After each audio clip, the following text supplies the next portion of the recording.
his life flashed before his eyes, thinking this gig, because there were over 20 men who came. And lucky for them, they were sleeping on the upper deck of the villa. And these guys came, about 20 guys with pangas, and he had been told before what to do in case of emergency like this. And he had money. And the wife would say she would not tell us how much money he had in cash in hand. And then he threw the money at the people at the lobby down where they were. He threw this wand of notes, and they started scampering, collecting the money and leaving. Ladies and gentlemen, that is what is happening to our nation right now. We've been told about allegations of money that is in a container. We've seen a former activist, ghetto president, flashing dollars. So if the student population does not save this nation, I don't know who will, because they are the smartest. Even if you don't, there's a gentleman here who has come and told us he went to this university and has been pending for, I don't know how many, 16 years. How many people have dropped out of university because of the difficulties of this country? So if we have bad governance, it doesn't matter what. I commend you for fighting for the model. I commend you for going to the university. But if you don't realize the gimmicks of politicians of throwing money at you, then you scamper, because a lot of these institutions are funded, student leadership funded, opposition funded. And so people are busy scattering and fighting for the money. And the other one of being able to stand for yourselves, Dr. Milton had asked, I cannot judge this generation, but I can also challenge them. That when you put money before life, when it's not just university students. We saw people in a church in Kisii, we being given money and passing. And I told you hapa ni uchawi inafanyika. And I'm never ashamed to talk about the uchawi that is with our leaders. It is uchawi. And who allows people to come and do that in a church? What kind of church is that? Then we saw some other people shouting because of 20 million and the promise of 100 million and a title deed. And the student university are doing it in very nice suits. They are young, very handsome men, very beautiful girls. They are going for meetings, but they are not woke. And that's why I'm here to tell you, this game was planned and plotted before you even entered the university. They knew how powerful student leadership is, and they came and they controlled it from the parliament. But now it's been taken to the streets, and that's why I'm saying you're a comrade only if you know that you are born for such a time as this. Not because you're in university. Anyone who is activating for a better Kenya is a comrade. And now I'm calling on the comrades. Let's avoid the sideshows. Even if you don't go to university for 2 years, even for 3 years, and you preserve the dignity of your life. We are living without dignity, going to hospital. Yesterday, I had a man come to my space from a hospital bed, a young man. I wish I can play back what he said. He said he earns a salary of 37,000 and he's paying 4,000 for shisha, and he's in a hospital bed and he cannot, and he's saying, I am living the experience. I'm from Nyanza. I don't care about Raila. Unless all of us do that and say, this is my lived experience. University means nothing. Leadership means nothing if I cannot save my nation from tyranny. I get very emotional about this because young people died. And it is the young people who should have more passion. Because if you don't stop this tyranny, you'll be shot in your backs. As umamaliza your degree yako, you're organizing yourself, because it's going to run amok. It's going to get out of hand. And we risk, and we said, as the older generation, we're willing to be your voices because you're being abducted. I'd rather be shot than 3 young men who are in university being shot. That's why we are speaking. Please come out of that bubble of fighting for only one thing. Have your eyes on the bigger goal. The bigger goal is to demand for good governance and to have a country that respects the rule of law, where constitutionality is respected, where we respect our constitution. Otherwise, your degree will just be a piece of paper. Asanteni.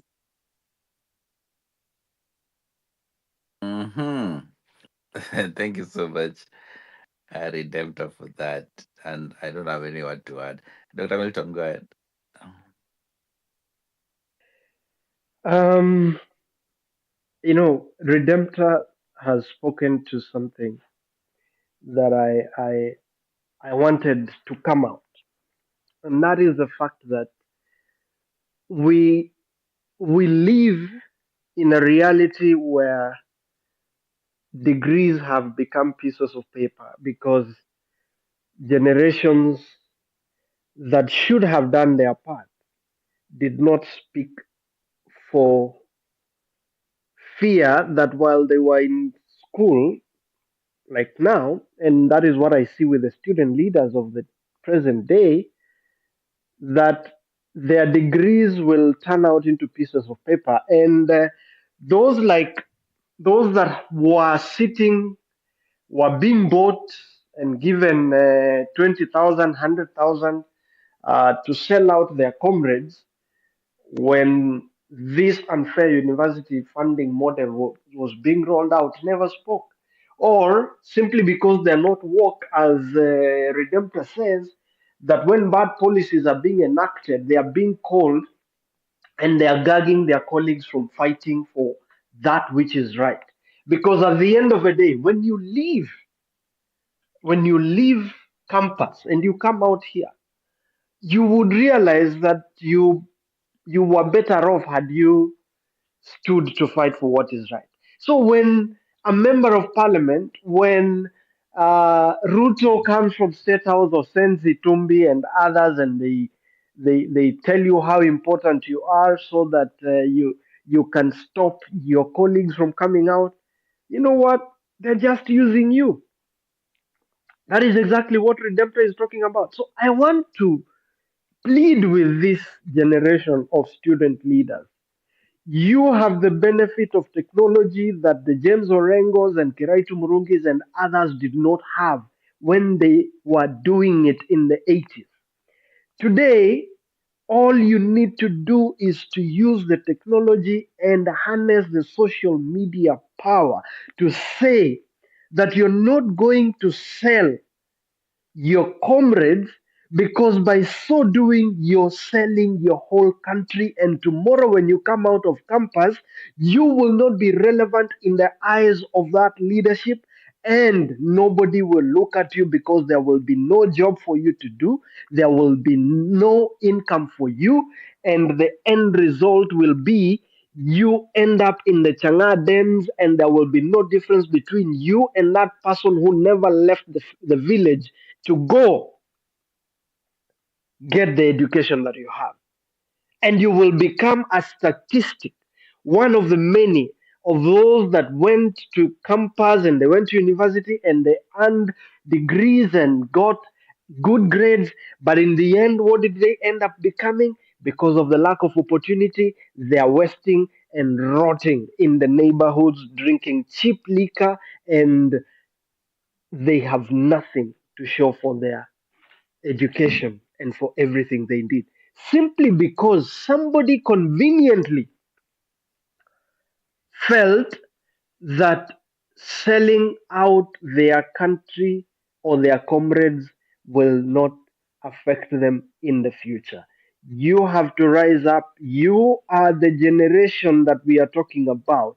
And the beauty of the world today is that we are not talking about you taking leadership tomorrow. You are the leaders that must take over right now. But then you must be able to take responsibility. You must be able to speak truth to power. You have to be ready at all times to stand for that which is right. And we who are senior to you, as your parents, as the generation before you, we are willing to let you do your role and play it as much as you can in a way that will liberate the country, so that you can be counted as a generation that made it, as a generation that did it, as a people that stood for what is right. I want to tell you in closing, the only way, my grandmother told me something that I have applied all my life. Usichinje kuku kwa njaa ya siku moja. Some of you who are in student leadership, this is what you're doing. Unasahau ya kwamba hiyo kuku unaihitaji. Hiyo njaa ya siku moja utahitaji hiyo kuku itage mayai, utauza hiyo mayai na utatengeneza pesa na utajenga maisha yako kama utaacha hiyo kuku. Uvumilie hiyo njaa ya siku moja. What do I mean in the application sense of that statement by my grandmother, who's 89 years old today? What I mean is that as a student leader, when you're called to State House, because wanajua hauna kakitu na uko na njaa, and you have a girlfriend to impress or somebody who you want to impress, and you go there because you're hungry for that day, na unachinja huyo kuku ambaye uko naye, which is the future that depends on good policy, sound funding for education of comrades in the country. You sell, unachinja hiyo kuku, unakula soup, unakula for that day, alafu kesho you have nothing else to look out for, and that is the real hunger that is going to kill you. It is not the hunger hiyo ya siku moja that will kill you. This is a time for student leaders kuvumilia the overtures by corrupt leaders and the leadership that we currently have, and being able to say hatutachinja kuku ambaye atatutagia mayai atutoe kwa umaskini, atutoe kwa shida ambayo tuko nayo. Tutavumilia hii njaa, tumlishe huyu kuku, ndio tuweze kuinua na kujiinua maisha yetu in this generation and for the sake of the generations that are coming. I leave it at that, but I want Hillary, if possible, we probably need to have this conversation one more time. We need to mobilize more for greater participation, because this is a very important conversation that we must have and we need to. Because if we don't, then whatever we are fighting for, we will have nobody to hand over that country that we would have fixed, because these ones would have been corrupted already, and we will be recycling the cancer that we are trying to liberate our country from. So this is a very important conversation. I appreciate the wisdom in having it the way that we have, and I want to listen to many more like this. Let's keep engaging. Let us not wait until the next space we have. We keep it alive. We keep talking. We keep mobilizing, because the moment we stop speaking, that is when we start fighting. And when we start fighting, we have the fear that our leaders to have, and they have the power to continue to trod on us and to oppress us. So the moment we lose our fear, they lose their power. Thank you. Thank you so much, Dr. Milton, Redemptor, everyone. Roger, I don't know whether you have what, but before then, Nicholas said that they need a patron. Nicholas will talk about that, and we'll see our best. But we'll call all the students now, because today we gave these leaders to share the ideas, the challenge that they're going through. Now we will be hosting all this for all the comrades in colleges and universities. We'll talk to them and hear the challenge that they're going through, what they want, how do they want it to work, because they are the voters. I see the leaders are now aligning themselves on 2027 election coming. And now you see they are going outside there, they're campaigning. But we leaders of the colleges, the university, the young people, the youth that should have a direction, we don't have direction. I think it is high time for us. And this conversation will not stop here. Milton will continue engaging more going forward and know the best way to go, because 2027 is coming. If we are not careful again, we'll be caught unaware, and then we'll just elect the leaders that we see. Then we come here again, start crying. We don't want to cry again anymore. As young people, let us be a solution to all these things happening. If the government leader is at fixing us, let us fix it.